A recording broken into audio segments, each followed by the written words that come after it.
Guys Pokemon world में कई सारे हमें एलाइट फॉर्म मेंबर दिखाए गए हैं जो बहुत ज्यादा पावरफुल होते हैं और एनिमे में उनका इम्पैक्ट काफी ज्यादा रहा है। लेकिन ऑलमोस्ट ज्यादा एलाइट फॉर्म मेंबर से एस का मिल चुका है और उन सभी का इम्पैक्ट एस के ऊपर बहुत ज्यादा रहा है, जिसके कारण वो इतना अच्छा ट्रेनर बन पाया है।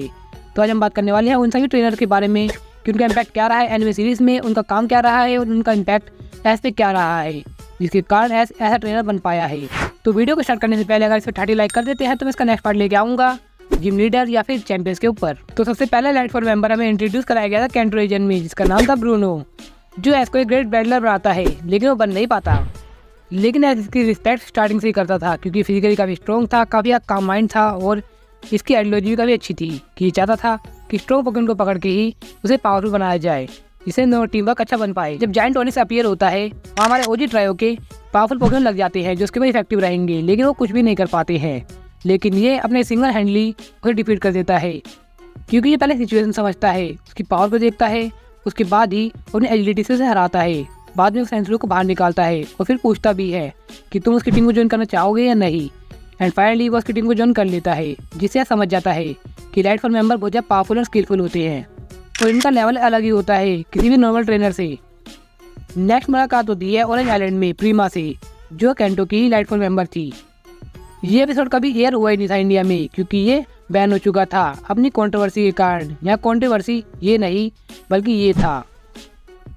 इसकी मुलाकात जब होती है तो चाचाट बहुत ज़्यादा ओवर कॉन्फिडेंस दिख रहा था और उसके पास काफ़ी ज़्यादा ईगो था। इसकी ईगो को ख़त्म करने के लिए उस लोबरो को यूज़ करती है, उसके डिसेबल पावर से उसे डिफीट कर देती है। फिर वो हमारे हीरोज़ को अपनी टीम ज्वाइन कराती है और वो दिखाती है कि एलाइट फॉर्म मेंबर का काम क्या क्या होता है, जहाँ पर वो हर एक पोकेमॉन को इजीली डिफीट कर दे रही थी। इसके बाद एस को काफ़ी कॉन्फिडेंस हो गया था क्योंकि वो ट्रेनर काफ़ी वीक थे, लेकिन ये वीक बिल्कुल नहीं होगा। इसकी वजह से वो भी ऐसे ही करता है। लेकिन पिकाचू के हाथ भी बिल्कुल वैसे ही होता है जो चाइल्ड के हाथ हुआ था, वो एक कॉम्बिनेशन से ही हार जाता है। जिसके बाद लोयली से प्यार समझाती है कि एस तुम्हारा जो भी जिम बैज है उन्हें जीतने में तुम्हारे अकेले का हाथ नहीं है, तुम्हारे पोकेमॉन का भी उतना ही हाथ है जितना कि तुम्हारा। तुम बैटल को लेके काफ़ी पैशनेट हो, मुझे काफ़ी अच्छा लगा, और तुम्हारे पोकेमॉन काफ़ी पावरफुल है। लेकिन इसका मतलब ये नहीं है कि तुम इन्हें और कॉन्फिडेंस कर लो और तुम्हें ये लगने लगे कि तुम अकेले ही सबसे ज़्यादा स्किलफुल ट्रेनर हो। तुम्हें सबको देख के चलना पड़ेगा। इसी के कारण एस ने ऑरेंज आइलैंड में चाइल्ड से दोस्ती की थी क्योंकि एस को पता था कि चाइल्ड अकेला पावरफुल नहीं हो सकता है, लेकिन टीम वर्क के साथ ये दोनों पावरफुल हो सकते हैं, जिसकी वजह से इनकी बॉन्डिंग अच्छी बनती है। एंड फाइनली ऑरेंज आइलैंड में जब वो ट्रॉफी जीतता है तो सभी पोकेमॉन के साथ फोटो खिंचाता है क्योंकि वो जीत उस अकेले की नहीं थी। और ऐसे हमने देखा था पोकेमॉन जर्नीज में, जहाँ एस के सभी पोकेमॉन एक साथ आते हैं ट्रॉफी के लिए। ये मैंडेटरी नहीं होता है कि सभी पोकेमॉन को वापस लाया जाए एक ट्रॉफी लेने के लिए। ये ट्रेनर की पर्सनल चॉइस होती है जो एस ने ये चुनी है, वही प्रीमा की मदद से। तो प्रीमा ने एस की लाइफ में काफी बड़ा इम्पैक्ट दिया है। नेक्स्ट आता है लेंस, जो इंट्रोड्यूस एक चैंपियन के रूप में कराया गया था, लेकिन आगे चलकर ये एलाइट फॉर्म मेंबर के रूप में दिखाया गया, जहाँ इसको 2 आर्क मिलती है, जहाँ रेड ग्राइडोस को बचाता है और प्राइमल ग्राउडोन और कायोग्रे को शांत भी कराता है एस के साथ मिलके। ये दोनों एक दूसरे की पर्सनैलिटी को देख के एक दूसरे को रिस्पेक्ट करते हैं। इससे एस को नया गोल मिल चुका था कि दुनिया में जितनी भी इविल ऑर्गेनाइजेशन है वो उसे रोक के रहेगा। तो ये दोनों यार काफी कमाल की बनाई गई थी लेंस के लिए, जो एस और उसकी बॉन्डिंग को एक अलग लेवल पे ले आती है।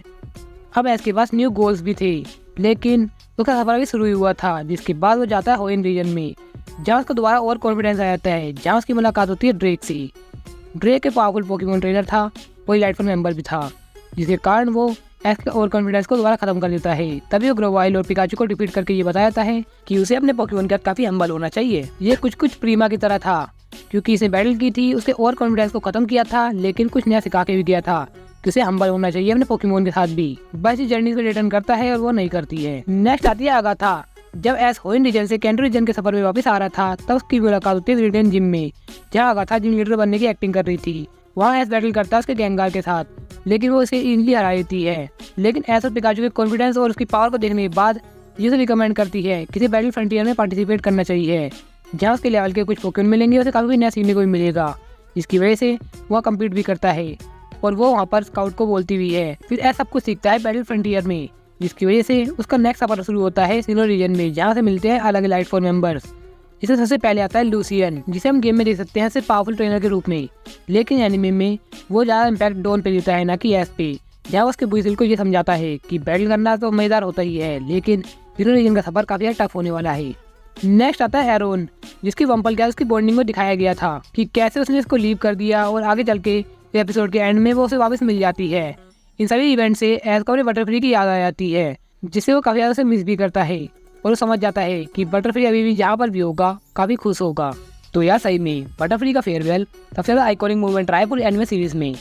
नेक्स्ट आता है फ्लिंट, जो एस के 3 पोकेमॉन को डिफीट कर देता है एक एक करके, लेकिन फाइनली पिकाचू काफी पैशनेट के साथ लड़ाई करता है और काफी अच्छी टक्कर भी देता है। उसकी पैशन को देखते हुए वोगनर उससे इंस्पायर होता है और दोबारा से बैटल करने के लिए रेडी होता है और हमें राइवलरी देखने को मिलती है उसके बाद वोगनर और एस की, कि कैसे वो फ्लिंट को हराने के लिए उधर पैशनेट हो चुका है। एस के इसी एटीट्यूड के कारण ज्यादातर लाइटफॉल मेंबर एस के पास खींचे चले जाते हैं। तो इसमें इम्पैक्ट ज्यादातर एस के ऊपर नहीं पड़ा है, लेकिन इन दोनों की हेल्प के साथ वोगनर पे इनका इम्पैक्ट काफी ज्यादा पड़ता है, जिसके कारण वो अभी तक बैटल कर रहा है और 27 नंबर पे आ चुका है पोकेमॉन वर्ल्ड टूर्नामेंट में। एंड फाइनली आती है वार्था, जहाँ टोटेरा और हिप्पोडोन की बैटल होती है। पहले वो फील्ड को समझती है और एकदम सही इम्पैक्ट देने के लिए वो परफेक्ट टाइमिंग का इंतजार करती है, लेकिन एस ये बात समझ जाता है, जिसकी वजह से टोटेरा उसको डोज कर जाता है और परफेक्ट टाइम पे पावरफुल मूव हिट भी करता है। लेकिन टोटेरा के नसीब में हार भी लिखी थी, जिसके कारण वो वहाँ हार जाता है। लेकिन इससे एस को पता लग जाता है कि अभी भी वो इलाइटफुल लेवल का नहीं बना है, उसे भी काफी कुछ सीखना है। तो एस ने सिनोवा रीजन में जितना कुछ भी सीखा था, लेकिन फिर भी वो इलाइटफुल लेवल का नहीं बन पाया। लेकिन यूनोवा रीजन में एस ने किसी भी इलाइटफुल मेंबर से सीधा मुलाकात नहीं की, उसने सिर्फ थोड़ा बहुत देखा था कैटलिन और सिंथिया की बैटल को, जहाँ पर वो सिर्फ देख सकता है, वहाँ पर कोई इसे कुछ इम्पैक्ट नहीं फील किया।